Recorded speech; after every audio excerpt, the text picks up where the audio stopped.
Une solution innovante à Bienne pour diminuer le trafic et la pollution. Une start-up lance le premier service de partage de véhicules électriques légers, limité à 30 km/h, à mi-chemin entre la voiture et le vélo. Serge Méria. Voici Inew. Inew, c'est une petite voiture qui se faufile partout 100% électrique. C'est ici, dans les rues de Bienne, qu'elle est née.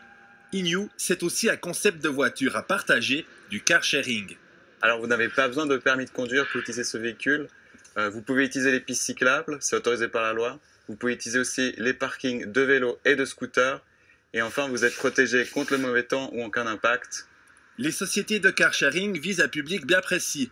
Les jeunes, urbains connectés, les millennials.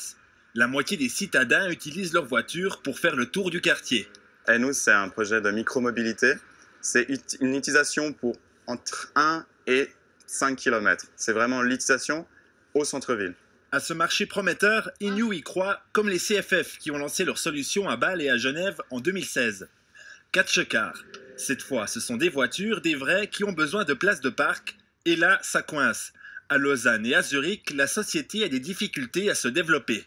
Nous avons un permis pour chaque voiture de se garer n'importe où dans la ville. C'est à Genève la même chose, c'est à Macaron la même chose qu'à Bâle. Et ça prend du temps pour passer toutes ces instances. Ce matin, la société présentait ses résultats en présence de cet homme. Il est professeur à l'école polytechnique fédérale de Zurich. Il a étudié l'impact de Catch Car. La Suisse, relativement au nombre d'habitants, est le pays où il y a le plus d'entreprises de car sharing.